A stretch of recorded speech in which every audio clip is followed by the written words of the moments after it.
प्रेत योनि का वर्णन करें तो प्रेत योनि में ऐसा बताया है, नरक के आगे श्रीमद् भागवत में एकादश स्कंद में भी आएगी नरक की वर्णन, उसमें बताया है कि प्रेत योनि जो है ना, वो प्रेत योनि बहुत भयंकर है।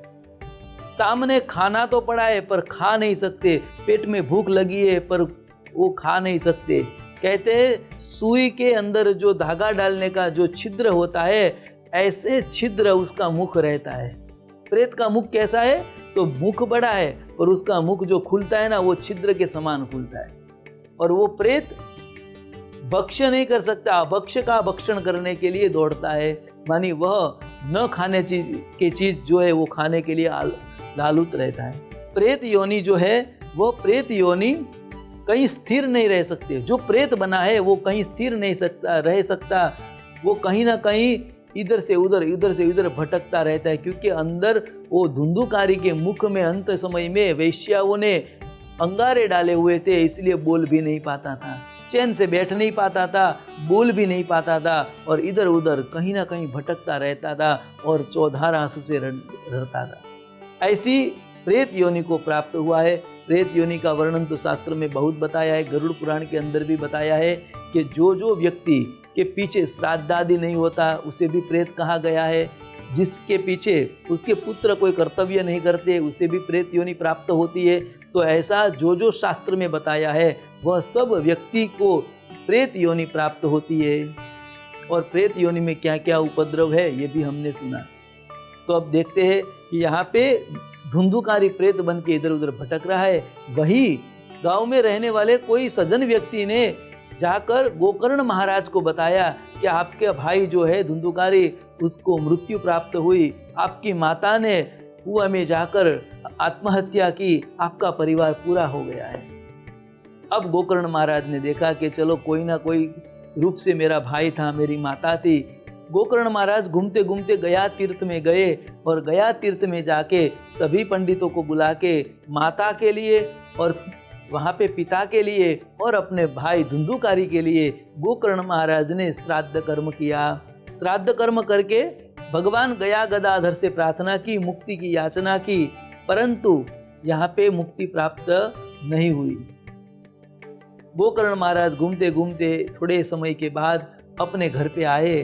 सोचा कि अब मेरा पिता का जो घर था उसी घर में मैं निवास करूंगा, उसी में जप आराधना उपासना करूंगा, ऐसा सोचकर गोकर्ण महाराज अपने घर में आए।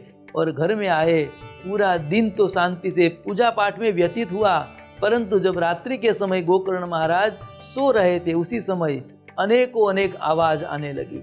गोकर्ण महाराज को अनेक प्रकार से भयंकर आवाज आने लगी, इधर उधर से आवाज आने लगी। देखा तो कोई तो है जीवात्मा जो पीड़ित है, ऐसा गोकर्ण महाराज ने देखा।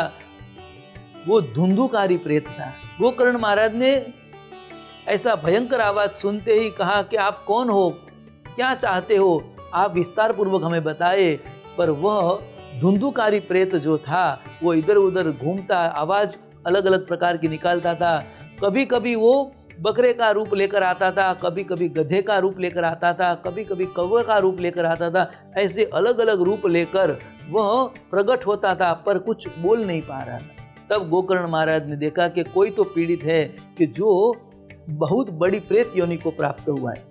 गोकर्ण महाराज ने हाथ में अंजलि लिया और भगवान नारायण का स्मरण करते हुए वह जीव के ऊपर, वो प्रेत के ऊपर पानी छिड़का। मंत्र सिद्ध जल उसके ऊपर पड़ने से वह जीवात्मा की वाणी फूटी, वह प्रेतात्मा की वाणी फूटी कि हे भाई गोकर्ण, मैं तुम्हारा भाई हूँ, मैं धुंधुकारी हूँ जो प्रेत योनि को प्राप्त हुआ हूँ। अनेक प्रकार के अधर्म किए, अनेक प्रकार के व्यभिचार किए, अनेक प्रकार के मैंने कुसंग किया। उस अविवेक और कुसंग अज्ञान के कारण मैं आज प्रेत योनि को प्राप्त हुआ हूँ। कृपा करके मुझे मुक्ति प्रदान करे, ऐसी प्रार्थना करने लगा। तब गोकर्ण महाराज ने कहा कि हे भाई, मैंने तो तुम्हारे लिए, पिता के लिए और माता के लिए मैंने गया जी में जाके भी श्राद्ध किया, तो भी तुझे मुक्ति नहीं प्राप्त हुई। तब धुंधुकारी कहते हैं, गया श्राद्ध शतेनापि मुक्तिर्मे न भविष्यति। हे भाई, यदि तू ऐसे गया जी में जाकर 100 भी श्राद्ध करेगा ना, तो भी मुझे मुक्ति प्राप्त होने वाली नहीं है।